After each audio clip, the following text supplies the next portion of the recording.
experimento académico que realizaremos desde los laboratorios AUNA, en Unión Colombia y Perú, con las experiencias de nuestros especialistas de los dos países que van a compartir con nosotros hoy, especialmente con el tema de coagulación en COVID-19, y agradeciendo a UERFE Colombia, que también nos acompaña hoy en esta charla.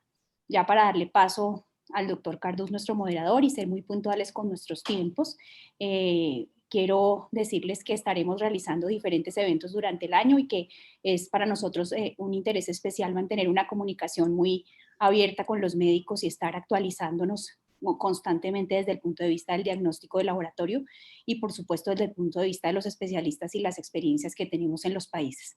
Bienvenidos de nuevo y le doy la palabra al doctor Cardús, nuestro moderador que iniciará con nuestro evento. Mil gracias. Gracias, Tania, muchas gracias. Muchas gracias a todos los que se nos han unido y los que se nos van a ir uniendo. La idea hoy es presentar varios puntos de vista acerca de la coagulopatía de los pacientes con infección por SARS-CoV-2. Esta coagulopatía viene siendo controvertida y motivo de discusión desde que inició la pandemia hace un año, y todavía al día de hoy, aunque hay cosas bastante más claras, todavía tiene cierto nivel de controversia. Tenemos hoy varios expertos entonces en el tema. La primera charla va a estar a cargo del doctor Sebastián Cardona. Sebastián es internista y especialista en cuidados intensivos, trabaja en Clínica Las Américas AUNA de Medellín y hace parte del equipo que ha estado durante todo este tiempo manejando la pandemia. Para decirles una idea de cuántos pacientes han atendido, son más o menos 1000 pacientes en salas generales hospitalizados por COVID y cerca de 370 a 380 en cuidados intensivos durante todo este tiempo. Eso ha logrado dar cierto nivel, un nivel importante pues, de experiencia. Sebastián nos va a conversar acerca de la fisiopatogenia de la coagulopatía por COVID. Después estará la doctora Milena Reina. Ella es especialista en coagulación y hemostasia y clinical advisor del laboratorio Werfen, que tiene que ver obviamente con pruebas de coagulación. Nos va a contar qué pruebas de coagulación se pueden utilizar en cada una de las etapas de la infección por este virus. Y finalmente el doctor Antonio Carrasco, quien es hematólogo de la Clínica Delgado en Lima, también internista, hematólogo con mucha experiencia en el área de la hemostasia y la coagulación.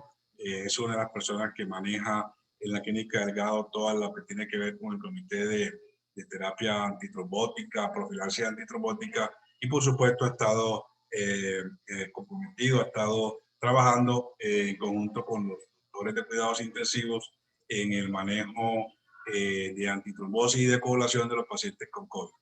Después de cada conferencia vamos a tener 5 minutos de preguntas. Las preguntas las van haciendo por el chat y las vamos presentando a cada uno de los expositores. Y al final, si nos da tiempo, tendremos otro conversatorio. Entonces, sin más, Sebastián, adelante. Bueno, pues muy buenas tardes para todos y en especial un agradecimiento al laboratorio de AUNA, a todos los laboratorios, y doctor Cardús, muchas gracias por su presentación. Bien, dentro de la propuesta de la charla del webinar del día de hoy, me corresponde hablar de la coagulopatía en COVID-19 y de esto, de la fisiopatología. De manera que vamos a empezar. Cuando nosotros hablamos o hacemos una búsqueda actual con relación a los términos que nos incumben en esta conferencia, pues desde el 2020, y si recorremos todo lo que llevamos del 2021, más o menos, mezclando estos términos, estos son los hallazgos que tenemos de 1.500 resultados en artículos científicos, con énfasis especial en los pacientes críticamente enfermos, y esto pues obviamente dada mi inclinación por la especialidad, y vamos a tratar de evaluar lo más relevante, de manera que les propongo una agenda con algunas características diferenciales de la coagulopatía por COVID y otros tipos de coagulopatía, tiempos de la enfermedad, cómo son los diferentes actores, cómo participan las citocinas, los linfocitos, las plaquetas, cómo podemos juntar esos mecanismos y finalmente pues que lleguemos a unas conclusiones. Bien, entonces nosotros nos tenemos que devolver un poco, según como nos ha tocado experimentar en la pandemia, que es desde las manifestaciones hacia la explicación de los fenómenos.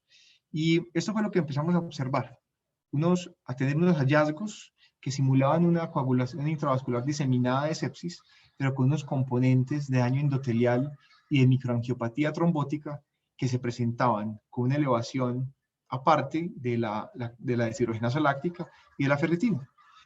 Entonces, se presentó como un desacople entre ese equilibrio fundamental de las funciones hemostáticas, de las plaquetas, de los factores de la coagulación, con productos de degradación de la fibrina y con marcadores inflamatorios que en este caso participaban directamente, como es el caso de la ferritina.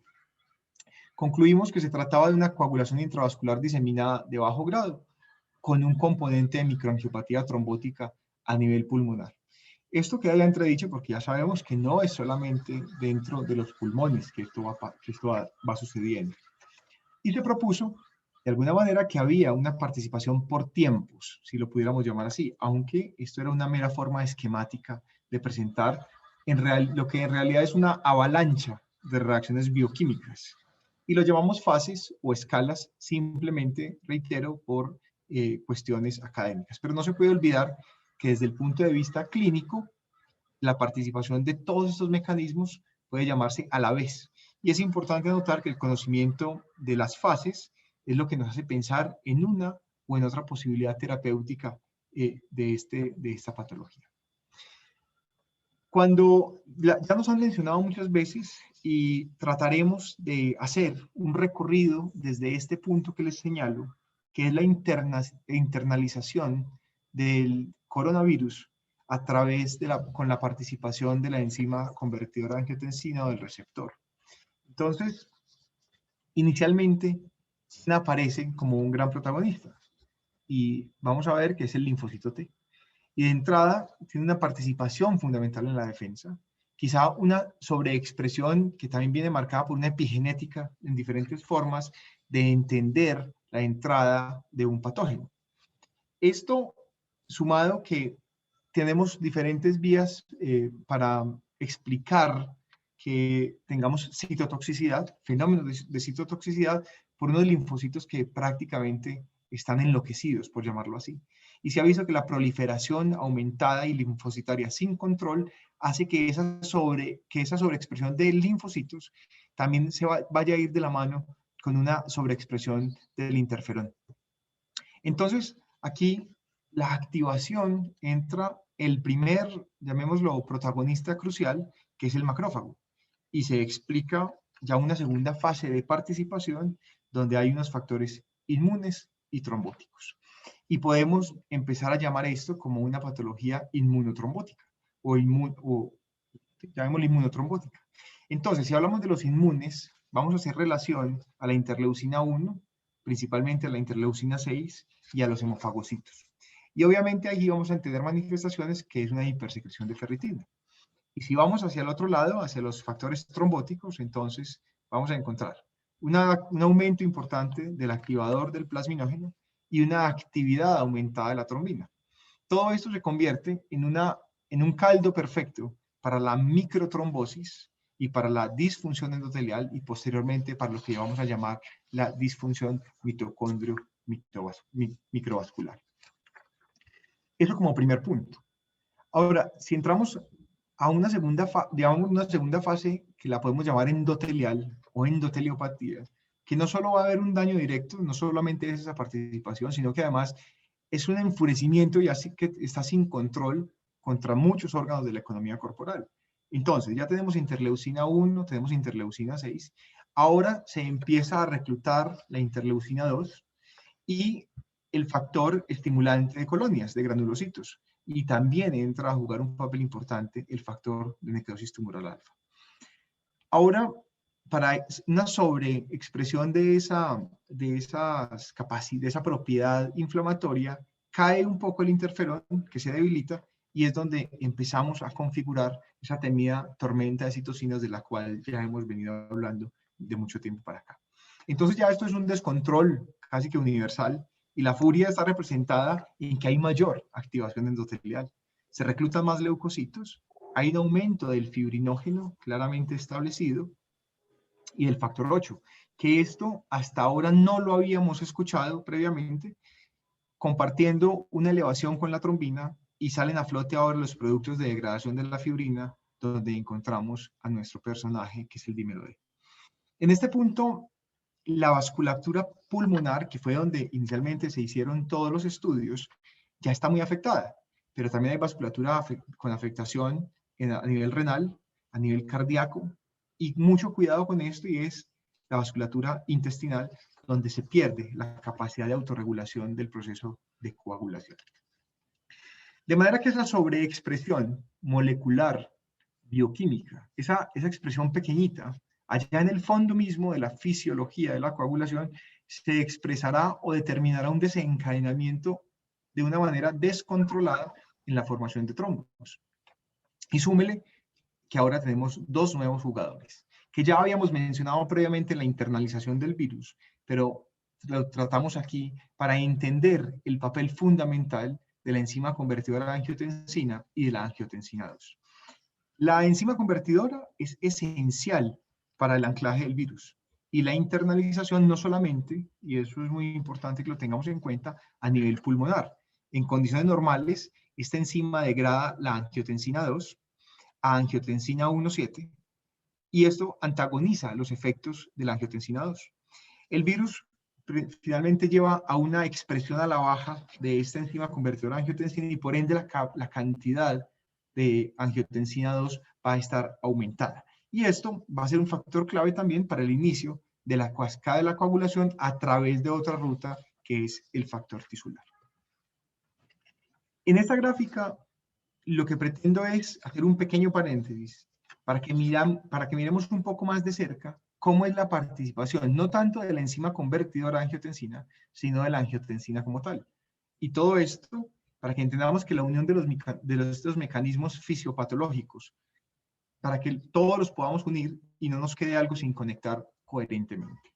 Bien, entonces la disminución de esta, o la disminución de la expresión o a la baja de esta enzima convertidora por parte del virus, disminuye esa capacidad de cambiar acimógenos de la angiotensina que favorecerían el sistema antiinflamatorio. Y contrario a eso, nos vamos al lado izquierdo de la diapositiva, donde se aumenta el sistema inflamatorio y queda mucho más a favor del estrés oxidativo. Entonces, y aquí hacemos un pequeño frenazo en seco y recapitulamos, vamos a, precisamente para que no se nos desilvanen las ideas, entonces tendremos que tratar de unirlos. En primera, solo repasaremos esquemáticamente lo que está pasando, recordando que todo esto sucede al mismo tiempo y todo funciona como probablemente una colisión de citocinas, de complemento y factores de coagulación. En esta primera parte inmune recapitulamos lo que son el interferón a la baja, interleucinas que son antiinflamatorios también a la baja, y en cambio de eso suben las interleucinas 1, 6, 8 y el factor de necrosis tumoral alfa. Tenemos una segunda parte bastante importante y que cobra más protagonismo cada vez que vamos leyendo más la fisiopatología de la coagulopatía en COVID, y es que terminará esta activación del complemento en un reclutamiento de macrófagos como amplificadores del factor tisular, sin olvidar que teníamos una vía directa de activación del factor tisular a través de la fracción C5 del complemento, que también tiene una clara relación con esto. Esto lleva a que haya una activación de la respuesta adaptativa inmune, ya empezamos a hablar de este término. Esta activación se da a través de la membrana alveolo-capilar principalmente, no podemos desechar algunos otros endotelios, pero esta activación directa tiene varios pasos. Primero por interacción directa con el patógeno, y también hay participación de lo que llamamos, o lo que hemos llamado, los receptores tipo pH o los Toll-like receptors. Esta activación descontrolada finalmente del complemento genera un daño a todos los procesos del huésped. Y esto es que recordamos que se activa la vía de las lectinas, esto es a través de la proteína S o spike del virus, que también lo hace directamente. Hay una gran activación de anafilotoxinas, principalmente mediadas por el C3, por la fracción 3 y 5 del complemento, y esto finalmente lleva también a una activación del complejo de ataque a las membranas que sirve para la opsonización. Finalmente, vienen los linfocitos B y los linfocitos T activados, y esto es lo que nos va a terminar de presentar esta tormenta de citocinas. Y la tercera parte que queda en el lado derecho de la presentación de la filmina es que parte también que inició en la cola de esa segunda parte con el complemento, y es la activación de la vía intrínseca de la coagulación, de la participación de los factores de la vía intrínseca a través de la activación por el factor tisular que venía siendo activado a través del complemento. Muy bien, entonces, ¿dónde se cruzan los puntos? Probablemente los puntos finales o los desenlaces finales los vamos a encontrar en plasmina, en plasminógeno, en que hay lesión endotelial generalizada, en que hay aumento de la fibrina, en productos de degradación y probablemente en una proliferación de trombos que no está bien controlada. También desencadenamos en plaquetas, en un daño directo a la fibrinolisis y en un favorecimiento todo esto a la microtrombosis, que podríamos preguntarnos si estamos ante una coagulopatía. Definitivamente tendríamos que responder sí, como una colisión múltiple de todos estos factores que les he ido exponiendo. Ahora, tenemos que ser claros que difiere en esos puntos importantes de la coagulopatía de la sepsis. Ya la hemos mencionado, pero obviamente no podemos dejarla atrás y tenemos que hacer referencia a las plaquetas. Solo de manera somera expondré que se proponen diferentes mecanismos para su común hallazgo a la baja, probablemente más encontrado en pacientes críticamente enfermos. La activación del sistema reticuloendotelial, la interacción directa con el virus, el consumo por aumento de trombina y el secuestro esplénico parecen ser los factores principales de esta disminución de las plaquetas, y encontramos que se guarda, cuando se hace una correlación clínica, se guarda una relación directa con la severidad de la enfermedad y en pacientes con menores conteos de plaquetas. Ahora, ¿cómo podremos traducir todo esto? ¿Y cómo lo podemos aplicar? Y todo esto que hemos revisado es aplicabilidad clínica, qué plausibilidad tiene y si es algo pragmático o no lo es. Y definitivamente aquí estamos viendo que lo es. Estamos viendo la medición seriada y sostenida del comportamiento de diferentes pruebas de coagulación en pacientes con COVID, que fueron pacientes que fallecieron, o los otros pacientes que tuvieron supervivencia. El conteo de plaquetas, los tiempos de coagulación, el dímero D, los productos de degradación, el fibrinógeno, fueron algunos de las mediciones que se hicieron, y vemos que tiende a ser más homogéneo, más diciente el comportamiento de las pruebas con deterioro en los pacientes que probablemente estaban más enfermos o en esos pacientes críticamente enfermos. De manera que empezamos a concluir un poco que la coagulopatía en COVID no es unidireccional, que tiene diferentes protagonistas y que cada uno aporta al mismo tiempo y en diferentes fases, que esquemáticamente lo hemos visto por tiempos, pero no hace sino parte de la función académica hacerlo. Y en cuanto a nuevos marcadores, sería muy importante, a pesar de que el dímero D ha sido un excelente acompañante durante todo este tiempo y que nos ha dado algunas guías para anticoagulación, en cuanto a nuevos marcadores también tenemos que preguntarnos si probablemente podemos llevarlos del banco de investigación a la cabecera del paciente.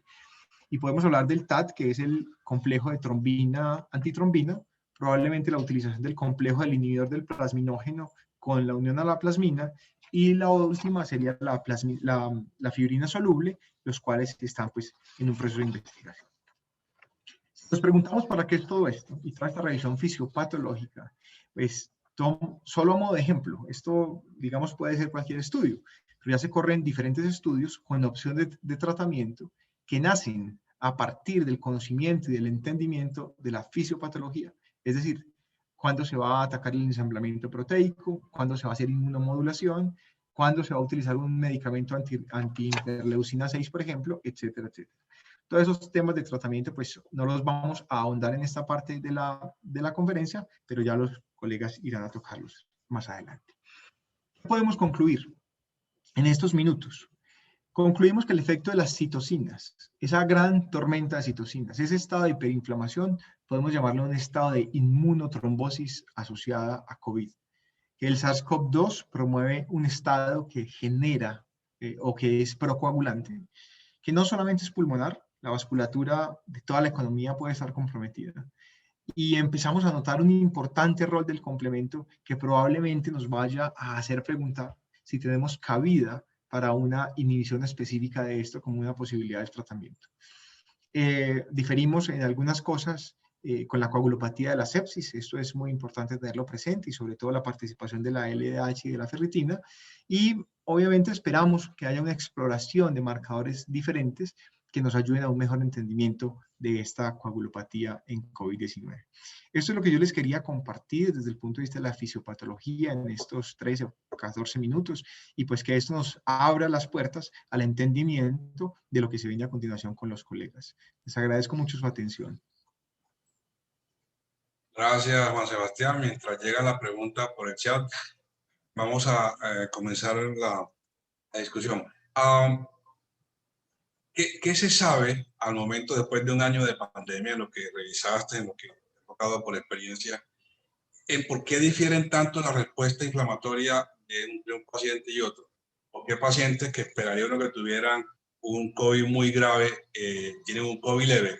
Y estamos hablando de pacientes de edad, con comorbilidades, inmunosuprimidos y tienen un COVID leve. Mientras que un paciente joven, o hay casos de pacientes jóvenes sin ninguna comorbilidad, tienen un COVID severísimo que los lleva a intubación. Hablaste de la parte epigenética. ¿Qué se sabe de eso? ¿Qué especulación hay? ¿Qué se sabe de esa parte? Doctor Carlos, muy interesante. Yo creo que todavía estamos especulando mucho, pero ya nos empieza a llegar precisamente ese componente epigenético, es qué predisposición tienen algunos locus genéticos. Recientemente salía el KM6Y como uno de las que predispondría a los pacientes a responder más agresivo, a montar respuestas inflamatorias e inmunes mucho más fuertes que probablemente llevarían a esos pacientes a un estado hiperinflamado, con hipotensión, con shock y con mayor requerimiento y mayor compromiso pulmonar y sobre todo pues de la parte de oxigenación. Estos pacientes se narraron en estos estudios, son los más propensos a ir a intubación, a tener ventilación mecánica prolongada y probablemente ahí asociado de una manera lógica a un mayor componente de mortalidad. La predisposición todavía no se sabe muy bien, sobre todo porque las poblaciones de los estudios son tan heterogéneas desde el punto de vista genético que no se logra tener una conclusión de una población global, pero pues se apunta a que los genes de la enzima convertidora de angiotensina, a que los genes favorecedores de la trombina y estas secuencias proteicas pues puedan tener un papel o un rol en la mayor inflamación de esos pacientes cuando hay contacto con el virus. Y esos, se hicieron algunas comparaciones que me parecieron muy interesantes, y eran pacientes de las mismas poblaciones, las mismas características, y se comportaron completamente diferente en el momento en que ingresaron a los servicios hospitalarios. Gracias. ¿Por qué si parece tan lógica la fisiopatogenia de que la respuesta inmune y la tormenta citoquina es lo que termina produciendo la coagulopatía, no ha funcionado como quisiéramos, como esperábamos? Tocilizumab, dexametasona más o menos. ¿Qué crees que es el momento de usarlo? ¿Solamente ataca una parte de la fisiopatogenia y lo otro no? ¿En qué momento están ustedes utilizando aquí en Clínica de las Américas la dexametasona? ¿En qué tipo de pacientes? ¿Cuál sería un paciente candidato de pronto para además ponerle tocilizumab con todas las controversias que hay? Dentro de los protocolos que hemos discutido aquí en la clínica, pues que han sido multidisciplinarios, dentro de los cuales hemos estado, muy importante, grupos de medicina interna y grupos de cuidado intensivo. Y yo siempre me he inclinado a pensar que son dos pacientes muy diferentes, el paciente en salas generales y el paciente en cuidado intensivo. Pero de entrada llegamos a la conclusión y yo creo que muy cercanos a la literatura mundial, y es utilizar la dexametasona tempranamente. Nada más hoy publican un estudio de tocilizumab en el New England Journal donde no hay diferencia en la mortalidad a 28 días en los pacientes hospitalizados realmente. Y probablemente, y esa pregunta que usted me hace, que es tan difícil responderla, pero probablemente son tantos mecanismos fisiopatogénicos, como vemos que se están activando en una cascada, que golpear o atacar uno u otro mecanismo fisiopatológico pues no va a resultar suficiente para mejorar la supervivencia de estos pacientes. Tendríamos que tener por lo menos a la mano quizá una secuenciación más genética más amplia en nuestras poblaciones y pensar que no solamente es la interleucina 1, sino que también tenemos factor de necrosis alterado, la interleucina 1 también está alterada, y hacían recientemente una comparación muy importante, es que de las interleucinas que más inflamatorias conocemos es la interleucina 1, y hemos hablado muy poquito de ella. Esto en pacientes críticamente enfermos está claramente establecida la relación de la interleucina 1 con la gravedad de los casos inflamatorios. Y esto casi no se ha tocado. De manera que probablemente pensar en intervenciones todas juntas, más tempranas, podría beneficiar un poco el evitar que se desencadenen o evitar a lo máximo que se expresen todos estos mecanismos inflamatorios en los pacientes. Bueno, hay una pregunta en el chat para terminar esta sesión y seguir el tiempo que tenemos estipulado. Desde el punto de vista práctico, pragmático, cuando ustedes ingresan a un paciente a salas generales y le van siguiendo el monitoreo de las pruebas, ¿qué hacen? ¿Qué reactantes de fase aguda miran? ¿Cada cuánto los piden? ¿Cada cuánto miran el dímero D? ¿Cuándo ven las pruebas de coagulación plasmática? Desde el punto de vista pragmático, práctico, del día a día, frente al paciente con nuestros recursos. Nosotros, digamos, de entrada al paciente que ingresa a la unidad, le estamos haciendo la batería completa de exámenes, de marcadores inflamatorios, PCR. No siempre hacemos procalcitonina. La LDH siempre la tenemos a mano, la ferritina. Y obviamente ya los empezamos a medir según digamos, como según la presentación de los pacientes. Tenemos una solicitud, digamos, casi a diario del paciente que de entrada presenta una PCR alta. Eso pues es como importante.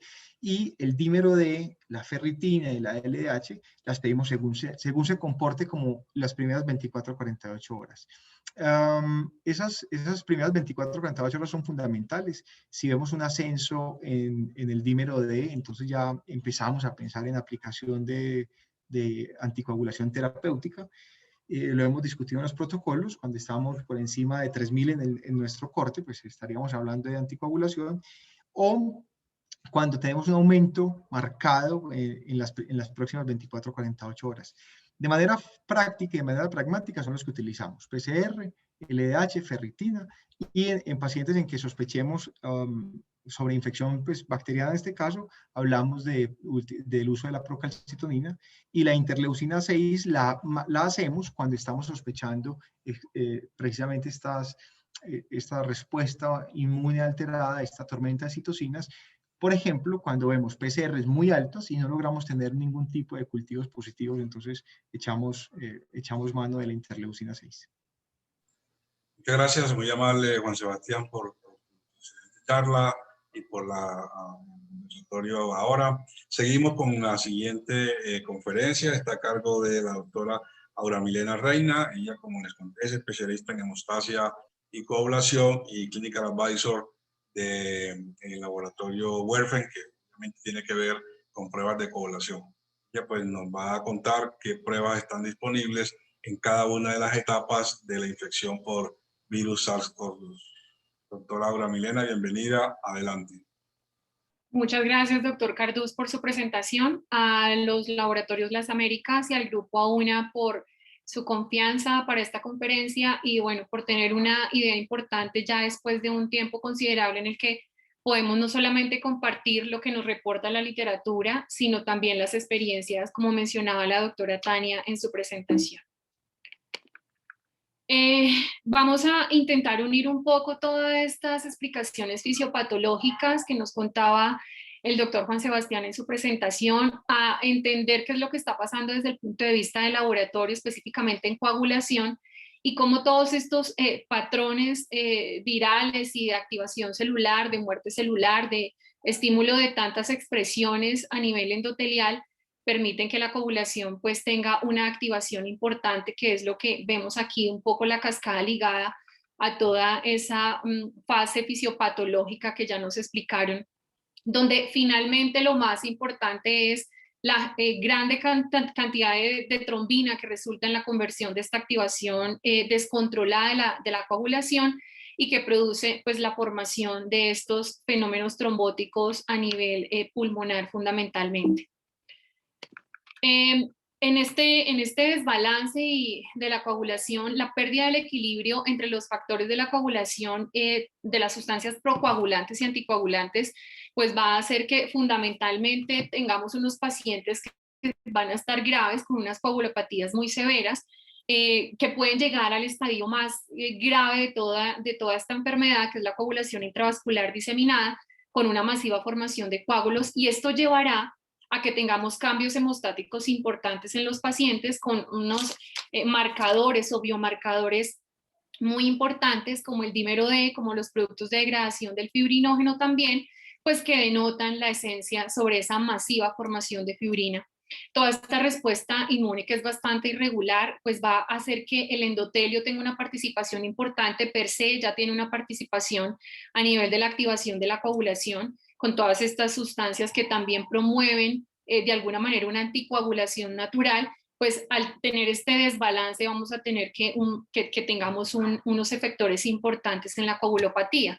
Es decir, que el trastorno de la coagulación y la hiperfibrinolisis dentro de la circulación pulmonar y pues fundamentalmente broncoalveolar, pues van a ser factores muy importantes en donde la coagulopatía los va a marcar uno de los factores de peor pronóstico en estos pacientes. Básicamente, la participación completa de la coagulación, las plaquetas, los distintos complejos importantes dentro de un modelo celular que ya ha sido mencionado desde hace un par de años, y lo importante es esta explosión de grandes cantidades de trombina que permite que el fibrinógeno, que está marcadamente elevado en estos pacientes dependiendo del estadio de la enfermedad, pues se convierta en una malla de fibrina que a su vez tiene un desequilibrio total por esa pérdida de la capacidad endotelial.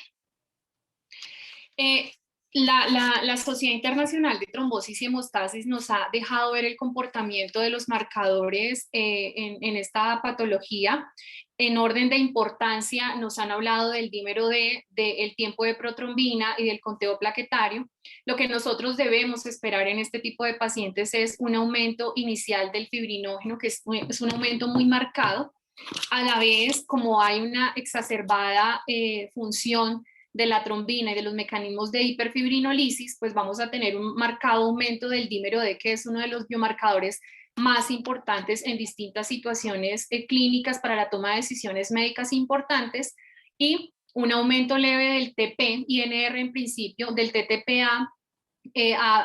Digamos que ha existido en la literatura algo de controversia, porque con la elevación del factor 8 y el fibrinógeno, igual que el factor de von Willebrand como reactantes de fase aguda, podemos tener en estos pacientes un TTPA que pues es o ligeramente prolongado o completamente normal, por lo tanto pues no es muy buen predictor del pronóstico de estos pacientes. A su vez, el conteo plaquetario y la antitrombina, que resultan estar disminuidos, aunque no tienen unas disminuciones que sean muy marcadas en la mayoría de los pacientes sobrevivientes.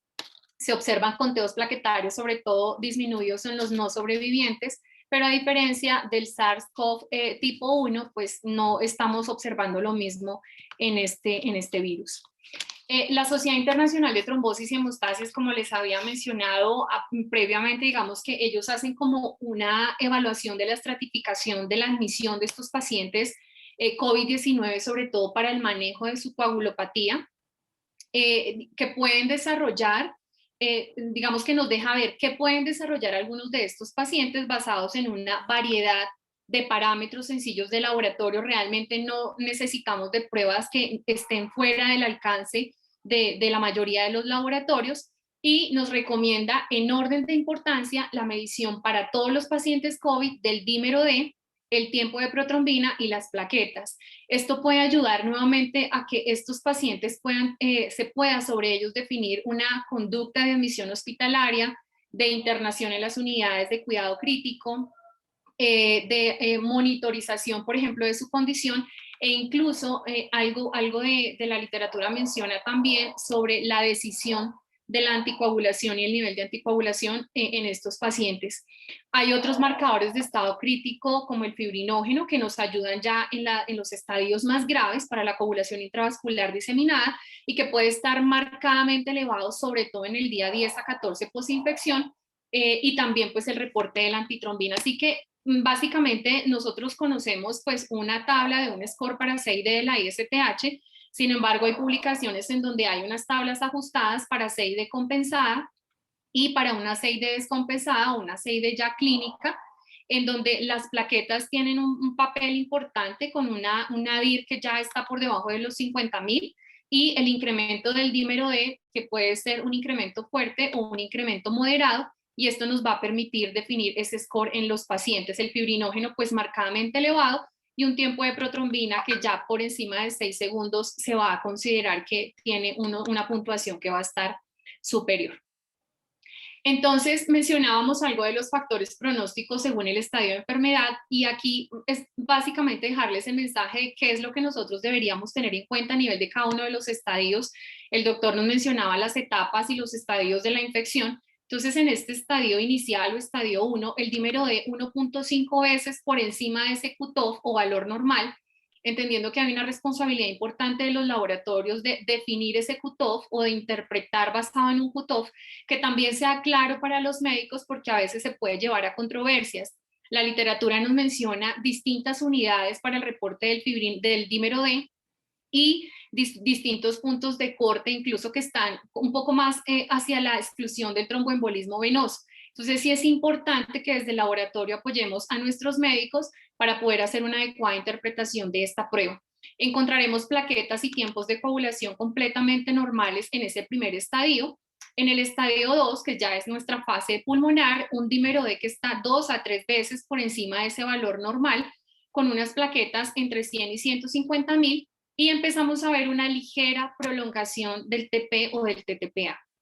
En el estadio 3 o fase inflamatoria, un dímero D de 3 a 6 veces por encima de ese valor normal, las plaquetas empiezan en un descenso por debajo de 100.000 y ya los tiempos de coagulación podrían tener una prolongación un poco más notoria y más marcada. Nuestra falla multiorgánica, que sería el estadio más grave de la coagulopatía, coagulación intravascular diseminada, un dímero marcadamente elevado hasta más de 6 veces de ese valor normal inicial, un descenso de plaquetas que también va a ser importante, y el fibrinógeno en esta etapa es la prueba de laboratorio de coagulación que nos va a marcar la pauta para la sospecha de una coagulación intravascular diseminada. Haciendo un poquito de zoom en el dímero D, sabemos todos que en la fase inicial de la pandemia se consideró el primer marcador de mal pronóstico en nuestros pacientes, y mencionaba la literatura china más de 1 microgramo litro, y aquí empezamos a ver un poco de las unidades y había mucha confusión al intentar trasladar esas unidades a lo que tenemos en nuestro país de reporte, dependiendo del tipo de reactivo que se utilice y de las, digamos que de las composiciones de estos reactivos, si provienen de un calibrador de unidades en fibrinógeno o de un calibrador en unidades de dímero D, y el hacer conversiones podía llevar un poco a la confusión. Entonces, la medición del dímero D en estos pacientes siempre ha sido recomendada. Aquí en esta gráfica vemos cómo los no sobrevivientes tienen un dímero D que está marcadamente elevado y que va en un ascenso importante a través de los días posinfección. Siempre un dímero D que esté 4 veces por encima de ese punto de corte de normalización de reporte de laboratorio es un predictor óptimo de alta mortalidad, y en los hospitalizados pues sí que más se correlaciona con un pronóstico de mortalidad.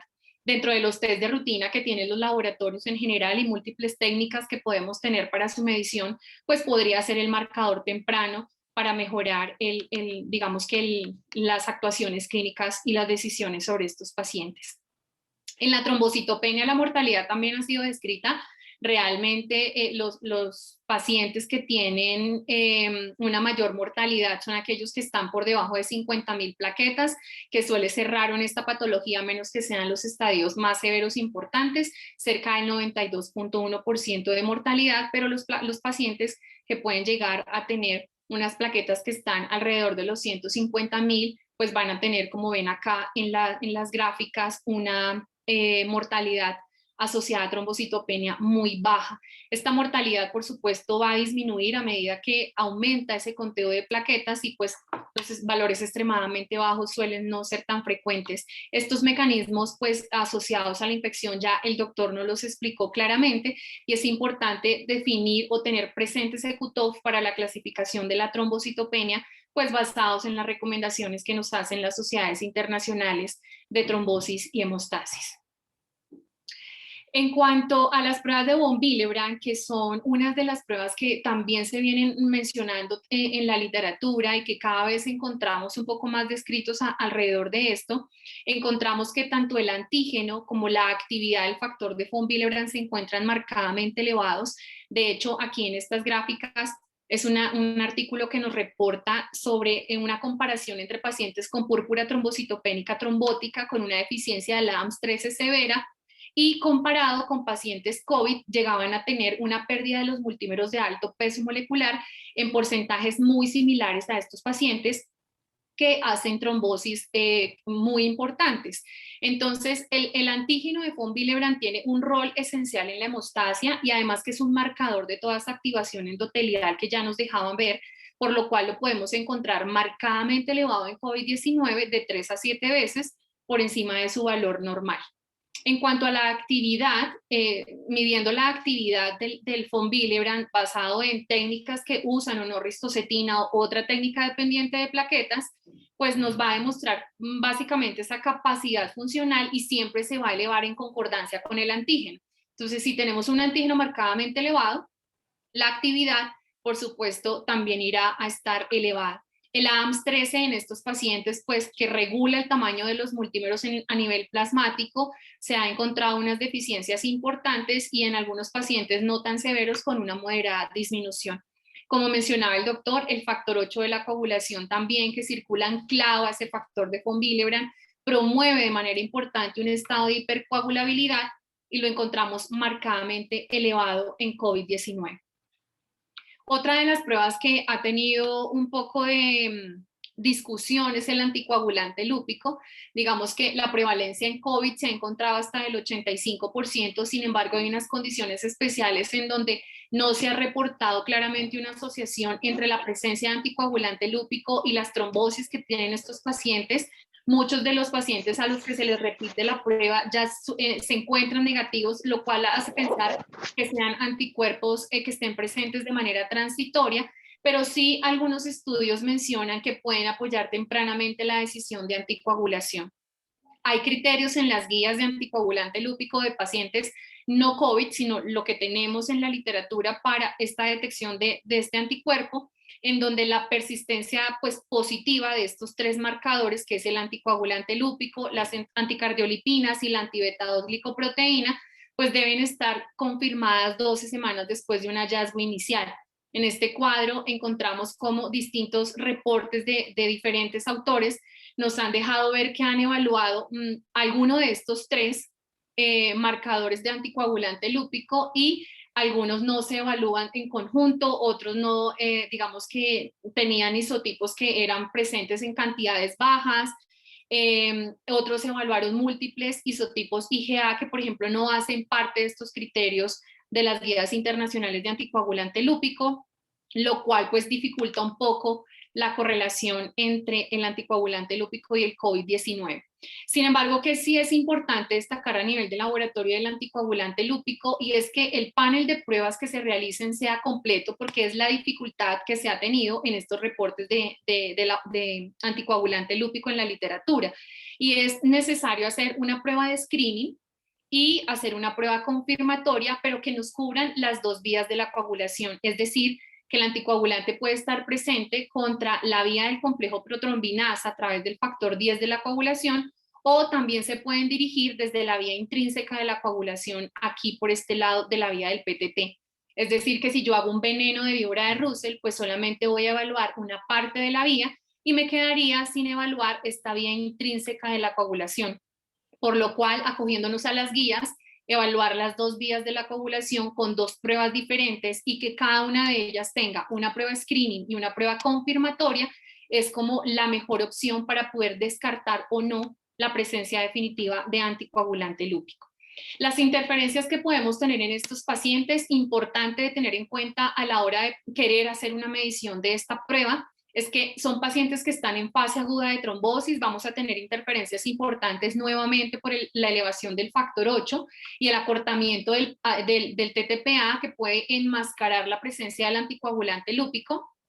La proteína C reactiva en pacientes que tienen una proteína C por encima de 8,5 miligramos decilitro puede generar una reacción cruzada con esos fosfolípidos de los reactivos de anticoagulante lúpico, causando falsos positivos, y es como como mencionaba el doctor también, la PCR se puede encontrar elevada en la mayoría de estos pacientes y no en todos.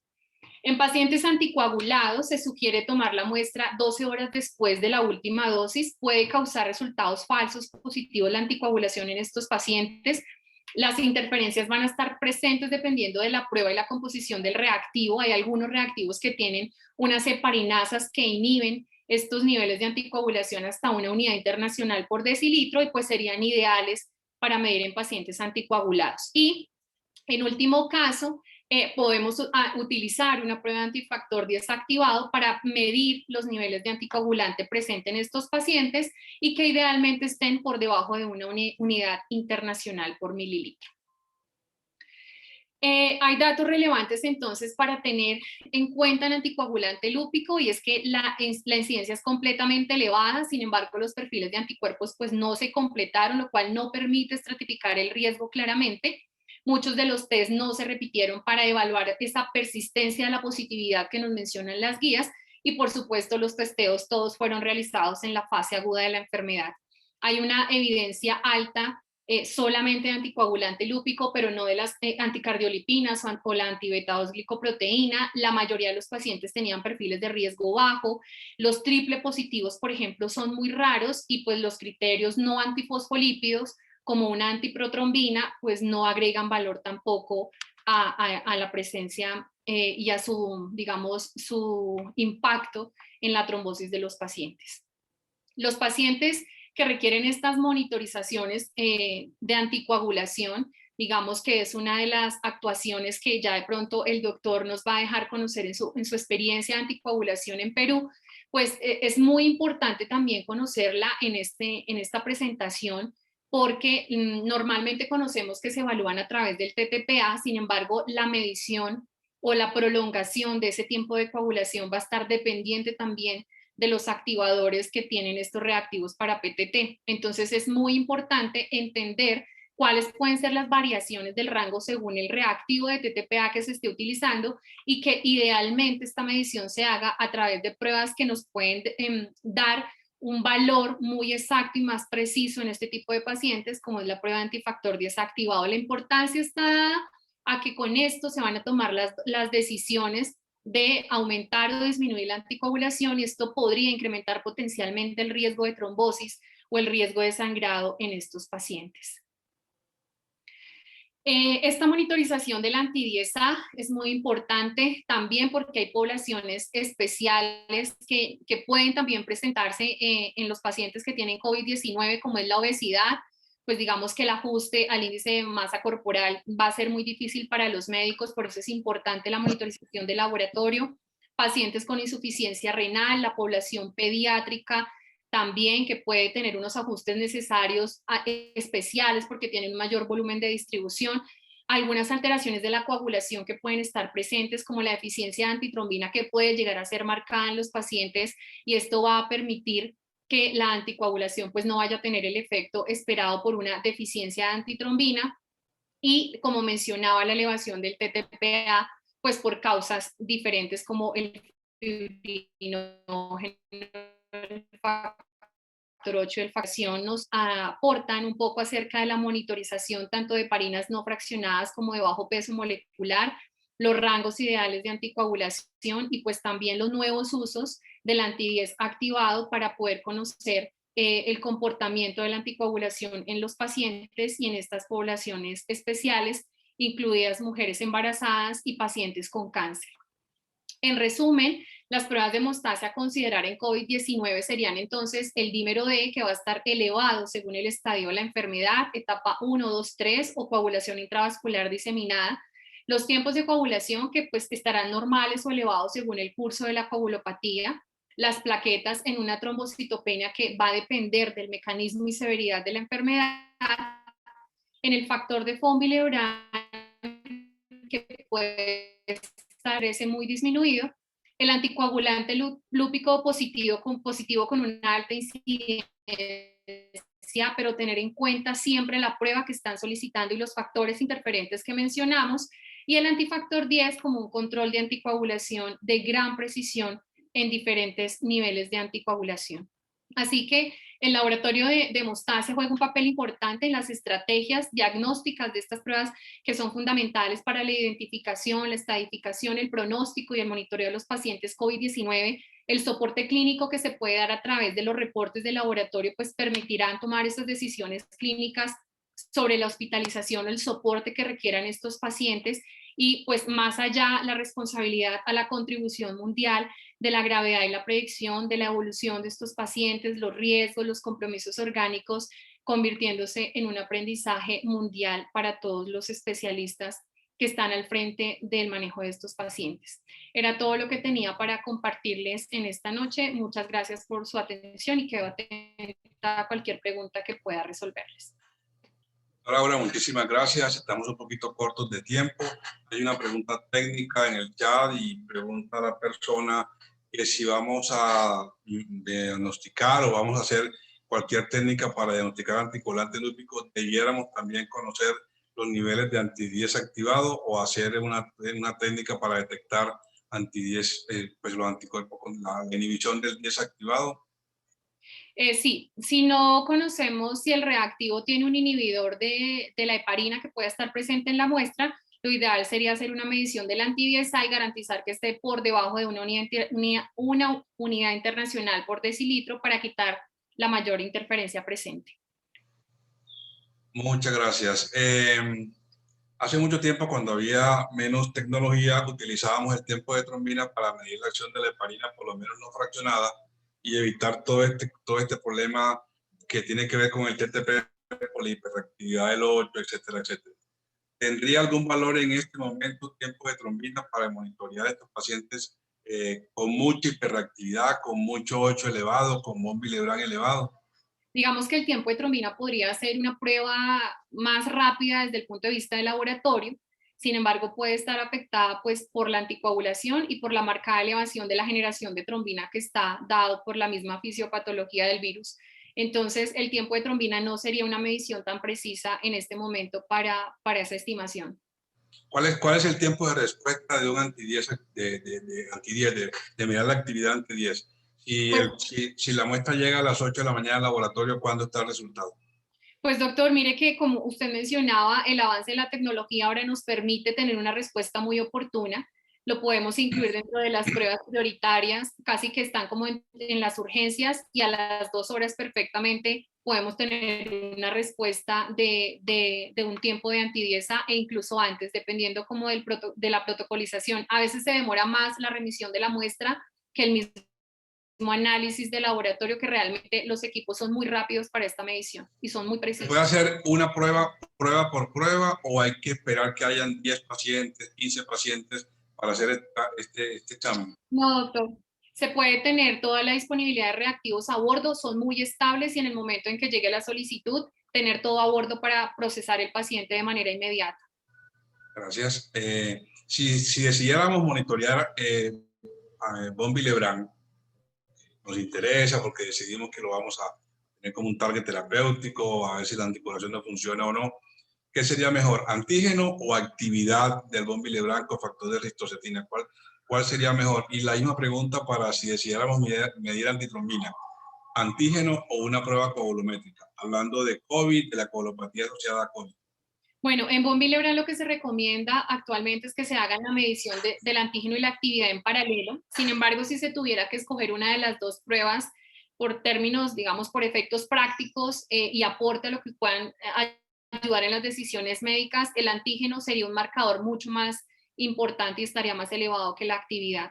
Y en la antitrombina, definitivamente un método funcional es el que necesitamos para poder estimar digamos, su aporte en la coagulación y la disminución que también pueda estar marcada, y así también al estar disminuida esa actividad funcional, pues nos va a limitar un poco el tratamiento con las heparinas porque no tendrán la misma efectividad.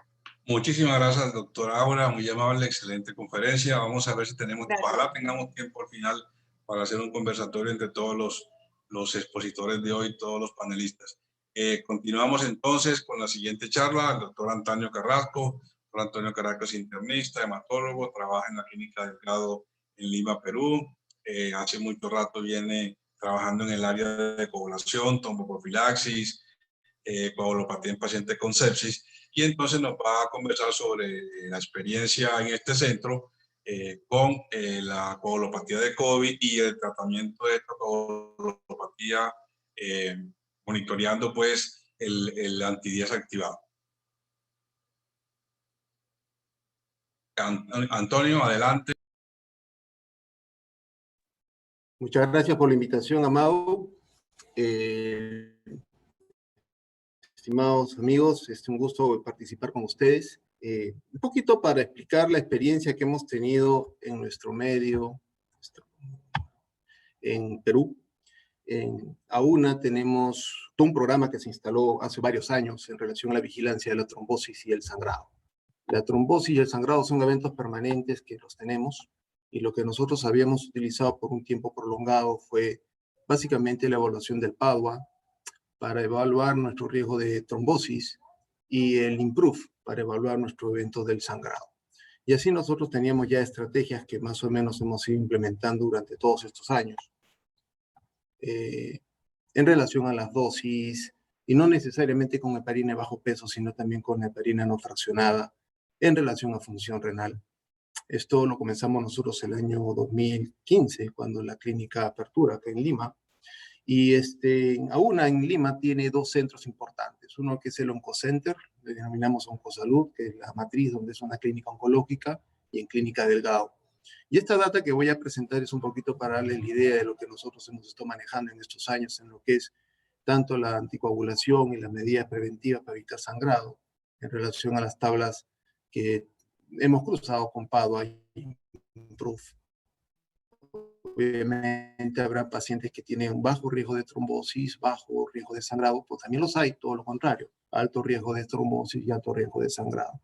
Y precisamente durante todos estos cuatrimestres hemos estado monitorizando el comportamiento en esta población en relación a los porcentajes, y lo que notábamos es que, por un lado, el IMPROVE se mantiene estable en el tiempo, pero cada vez tenemos un grupo de población cada vez más añosa, con multicomplicaciones, que bueno, tiene mayor riesgo de trombosis y por la mayor cantidad de comorbilidades. Es así que nosotros hoy por hoy tenemos aproximadamente en el transcurso de estos años un porcentaje de pacientes con alto riesgo de trombosis que han ido desde el 40% al inicio de 2017 hasta un 52%. Hablamos de una población realmente importante en un centro oncológico, obviamente con todos los tipos de neoplasias quirúrgicos, algunos tumores hematológicos que requieren anticoagulación. Y si eso lo comparamos a Clínica Delgado, la data es bastante significativa, ¿no? En relación a la cantidad de pacientes que pudieran tener alto riesgo de trombosis en el contexto de la vigilancia. Y este es el porcentaje que nosotros hemos estado observando en la vigilancia de tromboembolismo venoso en estas dos clínicas. En la Clínica Delgado, durante una hospitalización de casi 10 meses en el 2019, tuvimos un porcentaje y una tasa de tromboembolismo de 3.56, y en el Oncocenter, que como les mencionaba hace un momento, se trata de una población diferente, casi el 6%. Esto nos motivó a nosotros, obviamente, a redefinir nuestros sistemas de vigilancia, ¿no? Tanto PADUA, IMPROVE, y nos dimos cuenta que probablemente no son las mejores herramientas. Existen otras nuevas, como esta, la que le presento, del NIS, el NICE, que es el inglés. Tienen una vigilancia que es bastante dinámica, tiene una sola tabla, efectos de valorar riesgo y valorar sangrado. Y nosotros hemos cambiado nuestro sistema de vigilancia del año 19, en lo antiguo IMPROVE a lo nuevo, que es el NICE. Y es data que nosotros comenzamos a trabajar hasta que nos llegó la pandemia. En ese contexto llegó la pandemia. Teníamos un sistema de vigilancia de trombosis y de hemostasia, y básicamente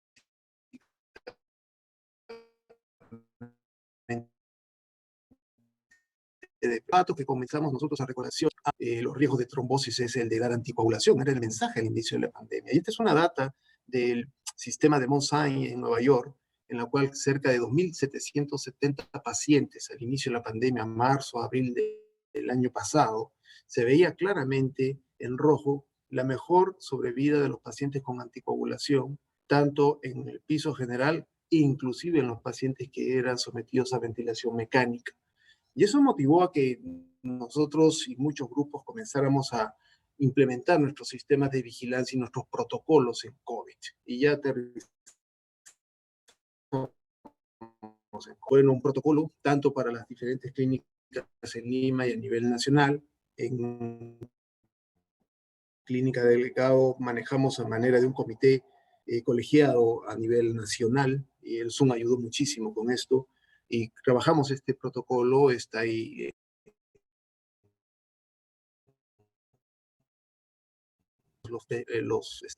establecer las estrategias. Las estrategias son cuáles son mis pacientes, cuál es la situación del paciente y cuáles son mis herramientas. No en todas las ciudades y en todos los hospitales había enoxaparina, no en todos los pacientes hay que necesariamente hacer dosajes complejos, eso dependerá de un poco de la logística que se tiene en cada medio.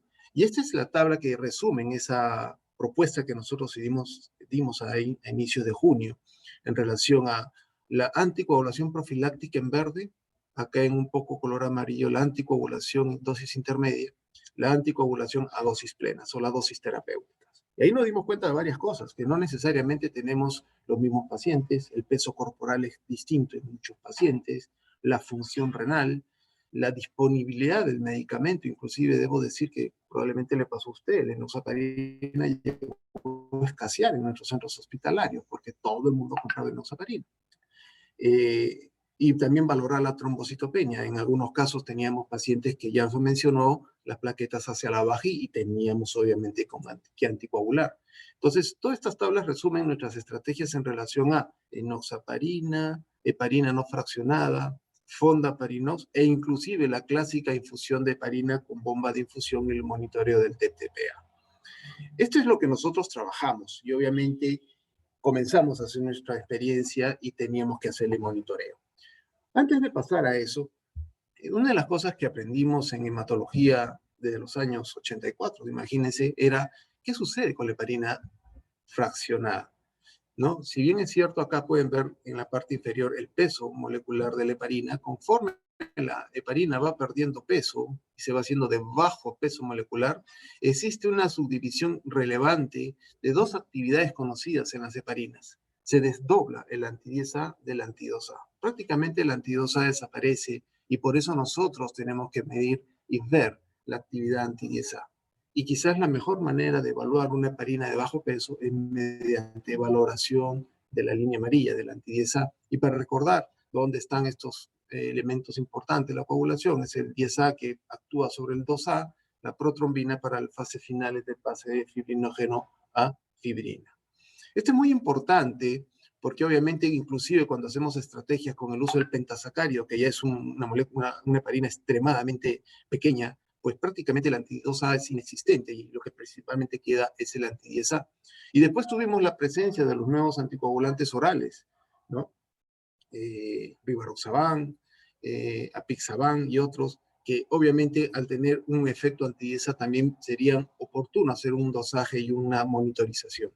Todas estas inquietudes llevaron a nosotros, pues obviamente, a comenzar a valorar qué herramientas podemos tener para hacer el monitoreo de los pacientes. Si bien es cierto, esta es una tabla general, pero acá ya surgen varias estrategias para poder nosotros medir, ¿no? Ya sea el dabigatran por métodos cualitativos de la TTPA activado, o acá con los rivaroxaban, apixaban, edoxaban y enoxaparina y fondaparinox, apareciendo acá el cuantitativo anti-10A, que es el motivo de la presentación de esta noche de mi parte, la experiencia que hemos tenido en relación a esta determinación de este test, que ni bien inició la pandemia, estuvimos insistentemente con nuestro grupo de laboratorio para la implementación, se pudo conseguir el reactivo, tomó como un mes, 2 meses en la calibración, determinar la logística, los tiempos y algunos detalles que les voy a entregar más adelante. Este es el ensayo, el anti-10A. ¿Qué es lo que consiste? Y básicamente podemos nosotros resumir lo siguiente en la parte inferior, ¿no? A más color, mayor parte residual del 10A y significa menos heparina. Esta es una tabla que es importante y un diagrama importante establecerlo en el laboratorio a efectos de poder valorar toda esta estrategia, porque la determinación del antifactor 10A es un test cromogénico y que te determina obviamente en forma inversa detalles como lo que hemos mostrado acá, de más color, mayor cantidad de 10A residual y obviamente menor heparina, que es lo que interesaba a nosotros dar de respuesta, cuál es la magnitud de la anticoagulación que podemos tener en el paciente. Y esto nosotros llevamos al protocolo. De hecho, este documento tiene una tablita bastante sencilla, que recuerden esto por una distribución para muchos centros. E inclusive se distribuyó a nivel nacional a efectos de poder valorar diferentes estrategias, pero se pudo solamente implementar en Clínica Delgado para las clínicas aún en Lima, y muchas clínicas inclusive enviaban sus muestras a efectos de poder hacerlas y correrlas en Clínica Delgado. En general, esta técnica es para pacientes pues, que tienen insuficiencia e injuria renal, que es un tema relevante en COVID, ¿no? Juan probablemente ha visto la cantidad de pacientes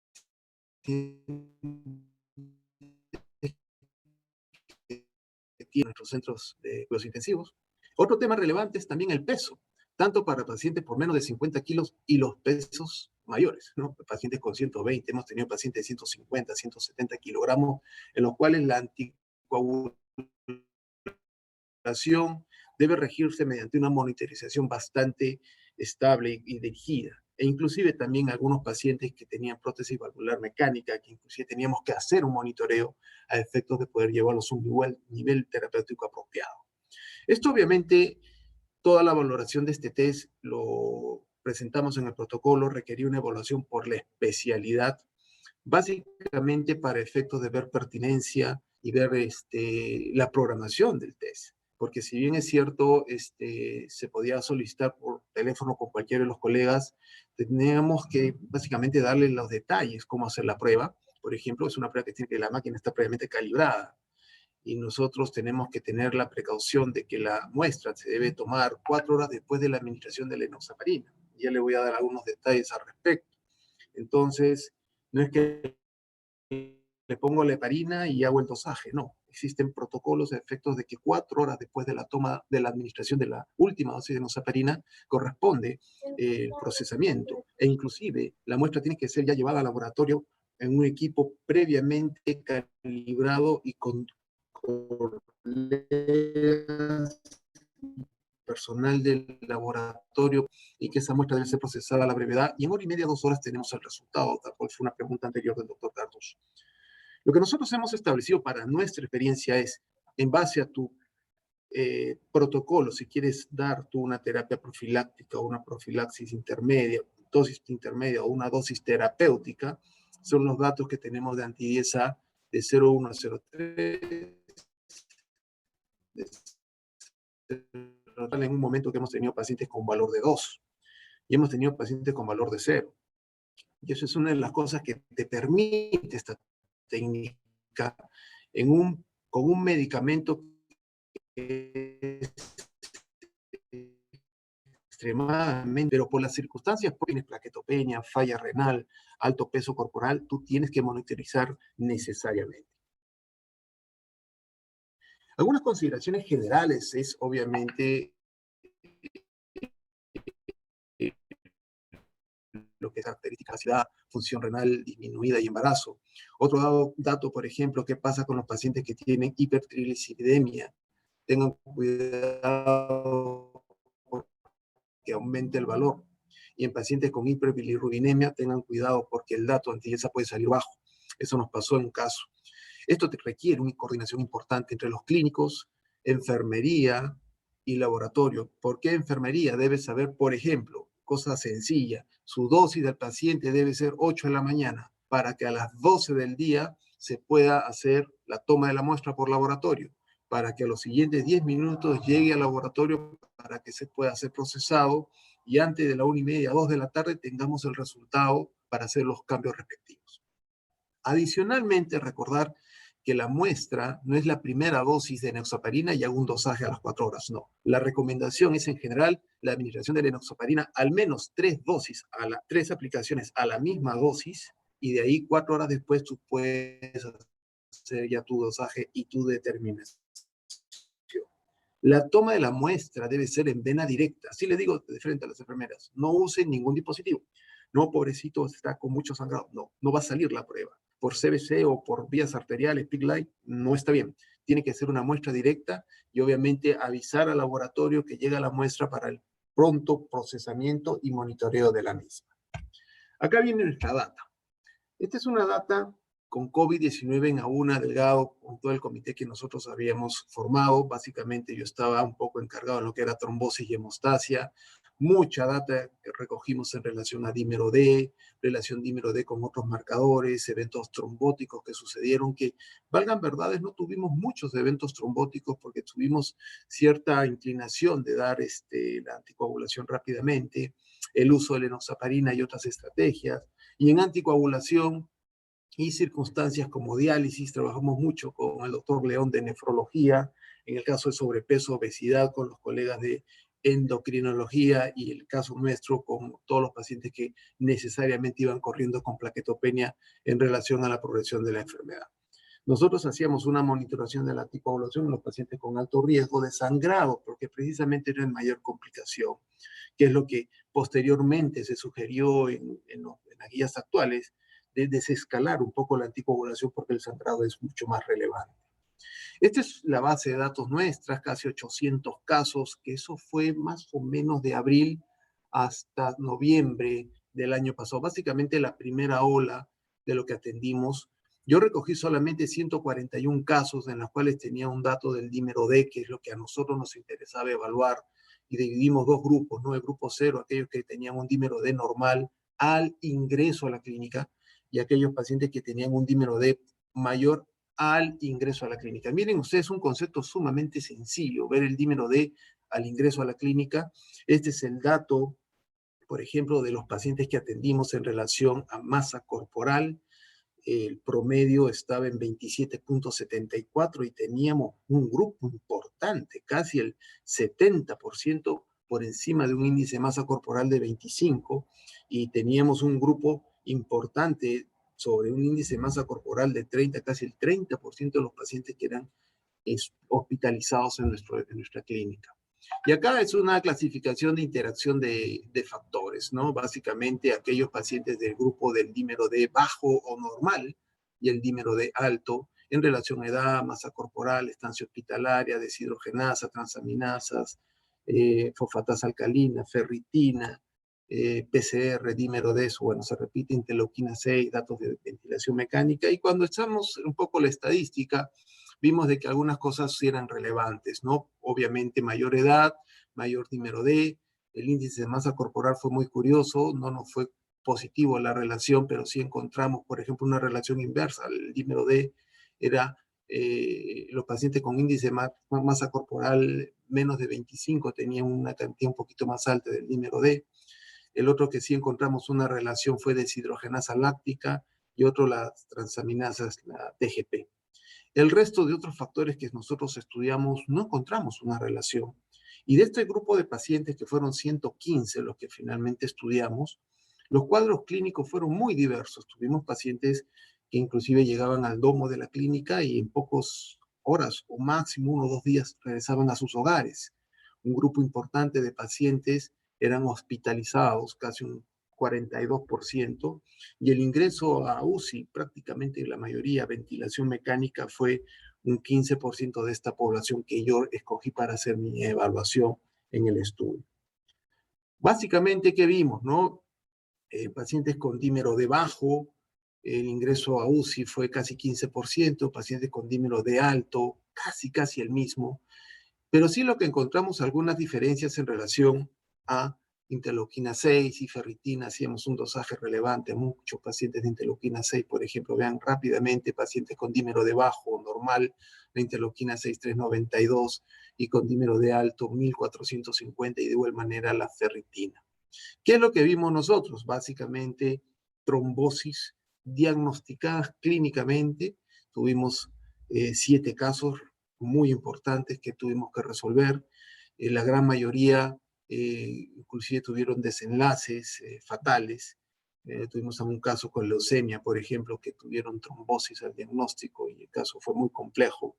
La injuria renal fue en el 32% de toda la población de estos 115 pacientes e inclusive diálisis en 10 pacientes de los 115, un porcentaje bastante alto de injuria renal, que inclusive fueron los pacientes que mayor monitoreo tuvimos que hacer. La anticoagulación en la UCI era casi 100%. ¿No? Inicialmente dosis intermedias y según la evolución llegábamos hasta dosis terapéuticas y en un porcentaje casi del 45% teníamos que nosotros hacer modificación de la dosis de la anticoagulación. Y no es porque llegó el anti-10A para hacer la modificación. La modificación surge en base a función renal primeramente, recuento plaquetario, modificaciones de índice de masa corporal o adecuados cálculos de índice de masa corporal y obviamente el anti-10A fue el elemento nuevo que nos ayudó a efectos de poder hacer los cambios. ¿Qué hicimos nosotros en este periodo? 69 determinaciones en 45 pacientes. Y acá tuvimos que sacar 2 pacientes, porque eran 2 pacientes pediátricos que no tuvieron COVID, que fueron involucrados. Y al final, lo evaluable fueron 60 dosajes en un grupo de pacientes de entre 26 y 93 años.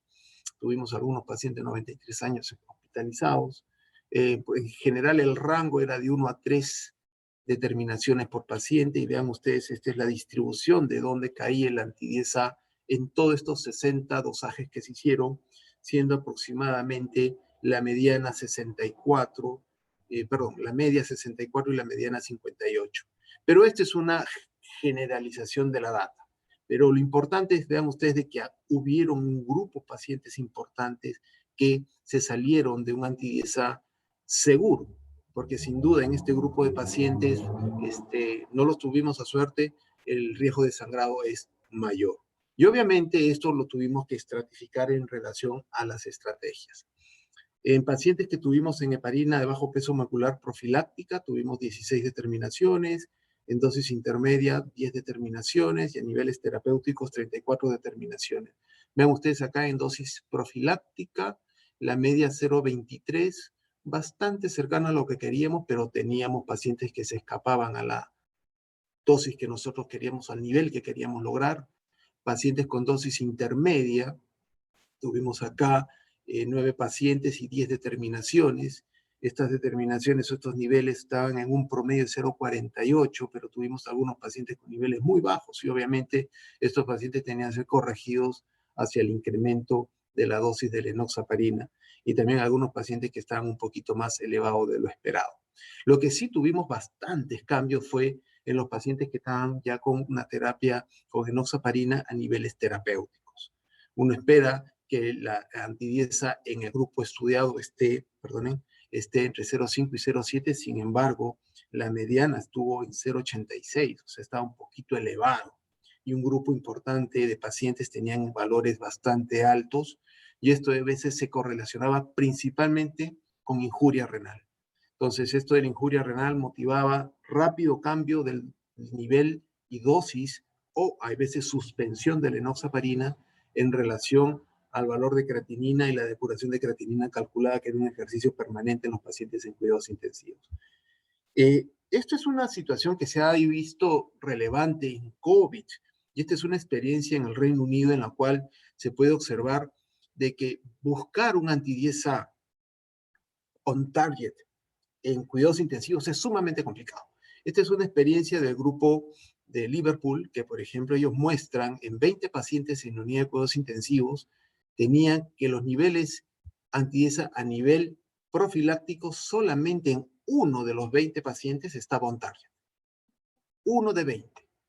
Sin duda, acá hay varios factores, ¿no? La multiterapia, la plaquetopenia, las modificaciones de la dosis, la injuria renal, que motivaban sin duda las modificaciones permanentes de la dosis. Y esto es diferente en relación a los pacientes que están en piso de hospitalización general, que ellos lograban de que aproximadamente 16 de 22 pacientes estén on target.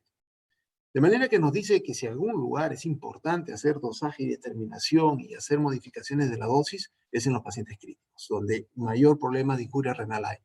Y esta es otra experiencia ya para ir terminando, del grupo de Rochester en Nueva York, en la cual ya comenzaban a trabajar en el contexto de la dosis intermedia. Y en dosis intermedia, inclusive, ellos ya tenían mayores precauciones en relación a la dinámica que existe en la valoración de la dosis de la enoxaparina. Por un lado, tienen y consideran la función renal con la depuración de creatinina y el peso del paciente y las diferentes dosis que pueden haber. De manera de que hoy por hoy decir enoxaparina profiláctica igual 40 miligramos subcutáneos cada 24, eso es un error, porque eso tiene que ser extremadamente valorado en relación función renal, peso del paciente, índice de masa corporal y otros factores adicionales. ¿Qué es lo que encontró este grupo? Este grupo en general tuvieron que hacer cambios de la dosis en casi un cuarto de pacientes. 25% de pacientes tenían que hacer cambios en relación a dosis intermedia. Y sin duda, si esto lo llevamos al contexto de dosis de profilácticas, de terapia profiláctica con enoxaparina, los porcentajes son bastante mayores. Es por eso que ya actuales protocolos ya incorporan sistemas de monitorización bastante importantes en COVID. Esta es una tabla del grupo de Critical Care de Francia, que nos ha gustado mucho en la medida que le hemos estado compartiendo y distribuyendo con muchos grupos en relación a la valoración en el lado de la línea vertical, índice de masa corporal. Ya ni siquiera trabajan con peso. Índice de masa corporal, elementos importantes como es el síndrome de tormenta de citoquinas, la hipercoagulabilidad, si es que el paciente va a un ECMO, o eventualmente si el paciente tiene trombosis o tienen catéteres o tienen filtros que tienen que ser ubicados. Y por otro lado, la evolución del cuadro clínico, si el paciente no está en terapia con oxígeno, si el paciente está con terapia en oxígeno, si el paciente está con terapia con oxígeno o está en ventilación mecánica, y en esta última parte habla de los criterios de monitorización. Sin duda, a mayor cuadro clínico, nosotros podemos pretender aumentar la dosis, ¿no? Un paciente con bajo peso, que no requiere oxígeno, está con terapia de oxígeno estable, pues uno puede utilizar su heparina de bajo peso a la dosis recomendada, pero no hay necesidad de la monitorización. La monitorización va en aquellos pacientes, y ya que estamos viendo, con mayor peso o que ya tienen ventilación mecánica, y acá vienen las recomendaciones. Obviamente, esto de las recomendaciones va por la experiencia del centro, lo que han podido tabular en sus reactivos, y ellos recomiendan, al menos para el antidiesa, no pasar de 1.2 como un punto importante para efectos de seguridad, porque lo que principalmente acá en este protocolo buscaba el grupo francés es seguridad, porque acá es donde surgen los problemas de sangrado. Si tú tienes un paciente en la UCI que crees que tiene trombosis y estás anticoagulando y te da un antidiesa en 2, mira, este paciente puede sangrar. Tienes que suspender la terapia y eventualmente hacer monitoreos diversos.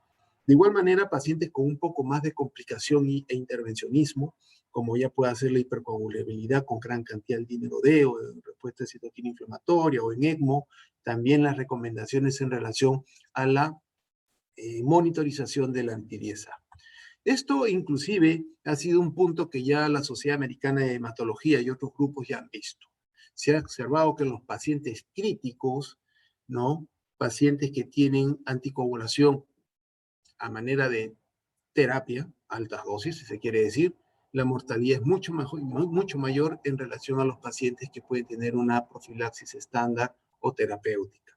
Esto es de los protocolos que han surgido, inclusive ya se han dado recomendaciones que al paciente crítico, al menos al paciente crítico, si no tienes tu evidencia de un evento trombótico, mantente en dosis profiláctica, no des mucho más, porque en este grupo de pacientes la injuria renal y otras complicaciones pueden hacer de que puedas tener eventos de sangrado. Con esto, nosotros hemos reformulado nuestras líneas de recomendaciones en anticoagulación, porque esto es lo que finalmente hacemos en clínica de Becao. Tratamos de, en forma colegiada, discutir casos y ver qué recomendación le podemos dar. Muchos pacientes que tienen un COVID inicial sin factores de riesgo entran en observación, sin ningún tipo de anticoagulación. tenemos un panel que se le realiza, incluido el dímero D, si está negativo, si el paciente clínicamente se siente bien.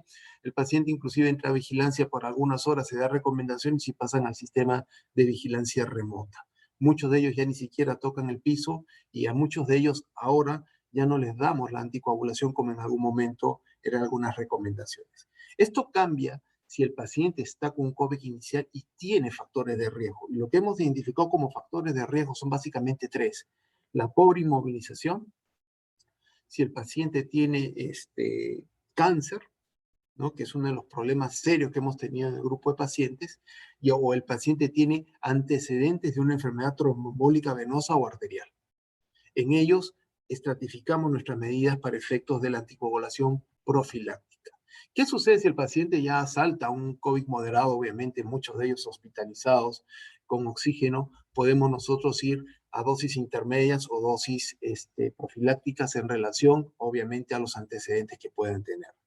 El grupo de pacientes que sí nos originan bastante discusión son aquellos que tienen un COVID severo, sin evidencia clínica o por imágenes de trombosis. La mayoría hoy por hoy, y la gran mayoría está yendo a una dosis profiláctica, aunque algunos lo ponemos en dosis intermedia. Sin embargo, hemos dejado un espacio en un grupo de pacientes en los cuales observamos la hipercoagulabilidad por el tromboelastograma. Esta es una herramienta sumamente útil que hemos podido observar en la valoración de los pacientes agudos, en la valoración global de la hemostasia y el comportamiento de la hemodinamia. E inclusive muchos de estos pacientes, obviamente, que no son muchos, son en proporción ahora son menos, debieran requerir dosis terapéutica, pero obviamente bajo un tema de monitorización porque reconocemos que existen riesgos. Y obviamente si tenemos un paciente COVID con trombosis arterial o venosa que está cantado o eventualmente se ha detectado clínicamente, nosotros debemos comenzar las dosis terapéuticas tal cual está mencionado en la tabla. En resumen, COVID y otras patologías requieren monitorización de la anticoagulación en sus 3 modalidades, principalmente en la dosis terapéutica. Considerar las comorbilidades que existen para lograr el objetivo terapéutico. Y nosotros identificamos principalmente 3. El anti-ISA brinda rangos de seguridad y prevención de complicaciones, y esa es una de las cosas que, por ejemplo, hemos sustentado. Para darles una idea, el valor del test es aproximadamente $100. En soles es 350 soles peruanos.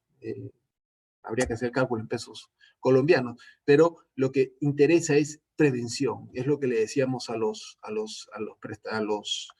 las aseguradoras, ¿no? Prevenir un evento de sangrado en estos pacientes disminuye una serie de complicaciones, disminuye dosis y obviamente en costos globales es mucho menor.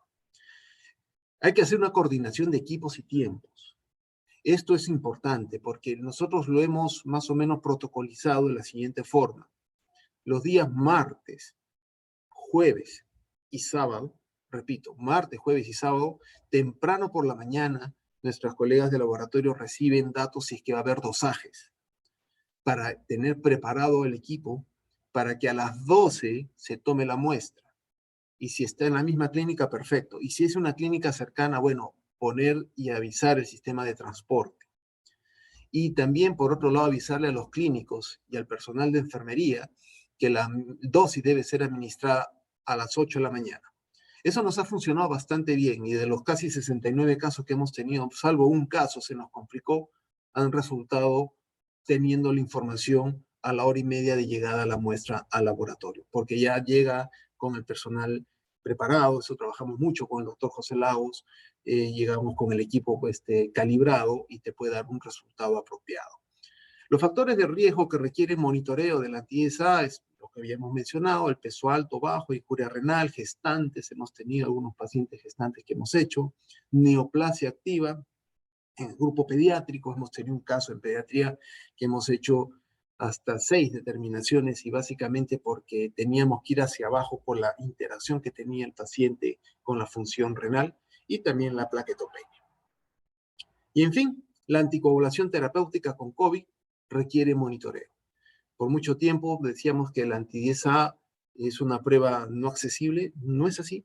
Se puede acceder, da muchos beneficios y obviamente debe brindarnos a nosotros lo necesario para hacer los cambios de estrategia terapéutica. Esta es la Clínica Delgado, el doctor Cardús, en algún momento estuvimos por acá sentados en esta parte de las salas de esperas. Yo tengo que agradecer al doctor Lagos, nuestro líder en el laboratorio. Sé que está escuchándonos, Pepe, ojalá que estés mejor. La doctora Tatiana Saldarriaga, mi colega hematóloga, que ha estado conmigo viendo caso a caso todos los pacientes, no solamente en Clínica Delgado, sino a nivel de la red. Paola Pando, Cintia Ponce, que son las personas que se han de alguna manera comprometido en la implementación del test, y todo el equipo COVID-19 que hemos tenido en AUNA. Estos son los grupos en los cuales pertenecemos. Recordar mucho el tema de trombosis, no es porque apareció el COVID, esto es un tema serio, existe un Día Mundial de la Trombosis que celebramos, y obviamente vamos a celebrar mucho esta integración Perú-Colombia, Colombia-Perú, en el contexto de AUNA, efectos de intercambio de experiencias y obviamente recomendaciones. Muchas gracias. Antonio, muchísimas gracias. Estamos un poquito pasados de tiempo, pero todavía tenemos 84 personas en la plataforma, entonces eso significa que el tema es interesante. Quiero cerrar con una pregunta, y es, desde que comenzó el COVID está la controversia de cuál es la importancia de la coagulopatía, qué tan importante es en la mortalidad, cómo combatirla, y esta pregunta es para Antonio, para Juan Sebastián y para cualquiera de los otros colegas que quiera intervenir a través del chat. Y estudios van, estudios vienen, y por fin aparece un estudio que se lo compartí a los colegas de cuidados intensivos de acá y a Sebastián ayer, en el que prospectivamente estudiaron 1000 pacientes en 5 continentes, 300 centros, todos los países, a los que les hicieron heparina de bajo peso profiláctica versus anticoagulación. Y entonces la rama de anticoagulación en el paciente de UCI, clasificaron pacientes de UCI aquel que necesitaba flujo alto de oxígeno, ventilación mecánica o invasiva o no invasiva, soporte vasopresor o ECMO. En esos pacientes la rama de anticoagulación la cerraron por futilidad y por sospecha de aumento de la mortalidad. Y contra lo que todos suponíamos, los pacientes con COVID moderado que no estaban en ese criterio de UCI, la anticoagulación full parece ser que mejoró, disminuyó el paso a ventilador, aunque no mucho la diferencia en mortalidad. Entonces esto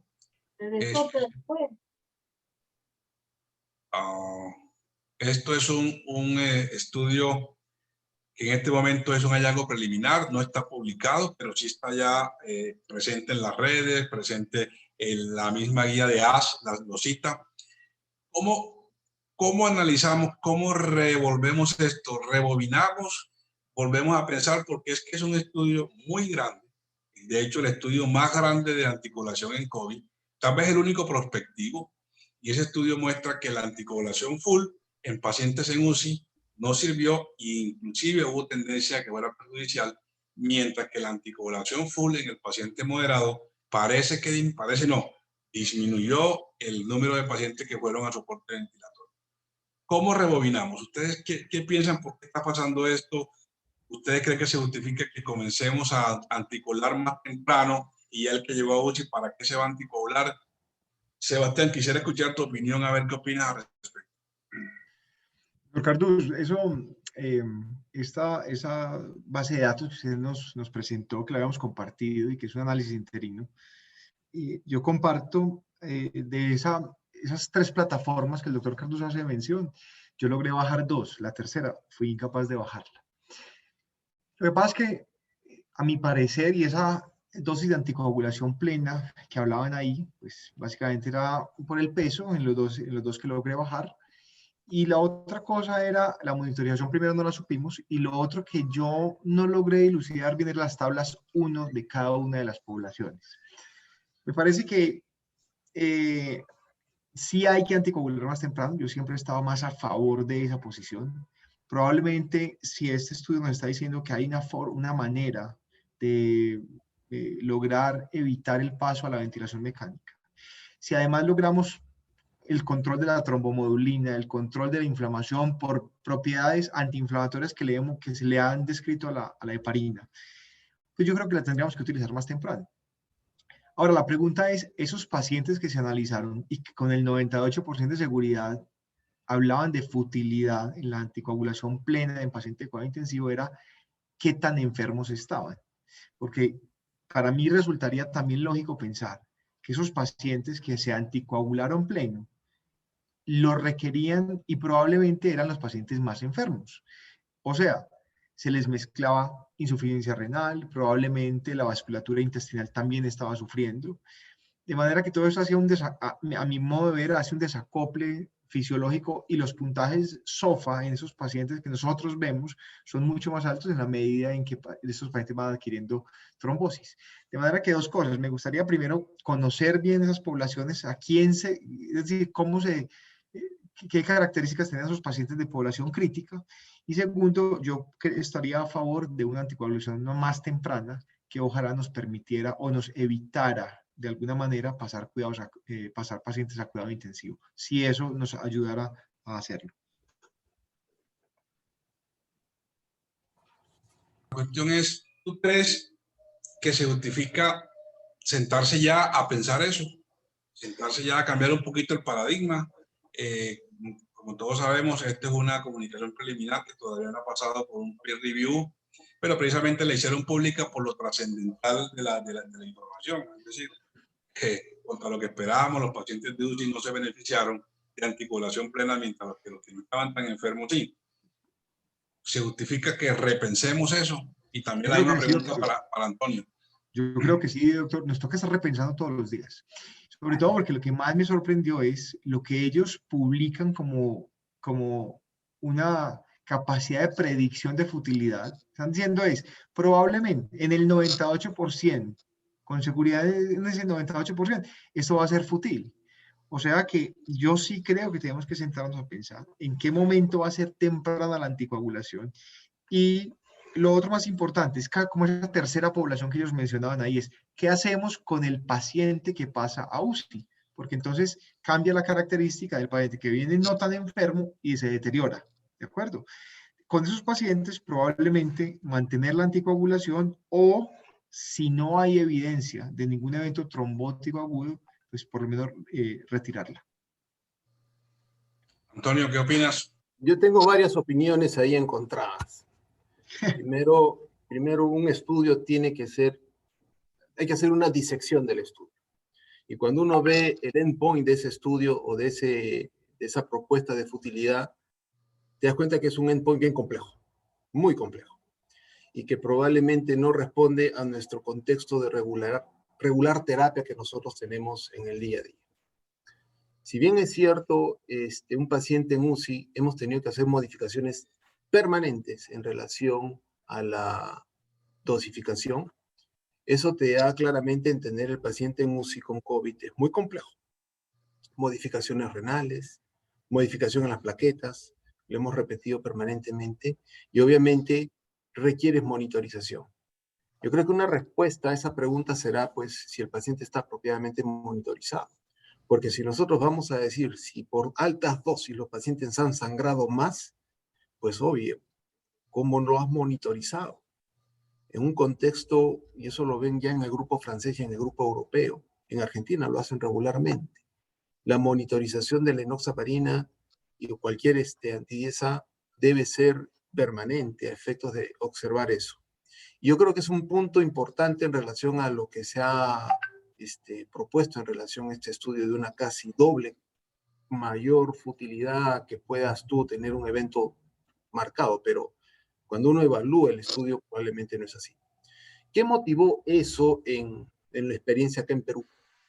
De hecho, el doctor Castillo, Luis Castillo, es el líder de cuidados intensivos y él maneja más o menos 3 centros, de los cuales tenemos cerca de 60 a 70 camas de cuidados intensivos. Ellos tienen un control permanente de los pacientes críticos, inclusive en la experiencia de ellos, lo tengo acá anotado, es casi 400 pacientes que han tenido desde el inicio de la pandemia y han tenido un índice de mortalidad de casi el 18%, bastante bajo. Y han tenido unas estrategias terapéuticas muy complejas, incluido tocilizumab, insuficiencia renal que requieren diálisis y la monitorización que nosotros hemos propuesto para la anticoagulación.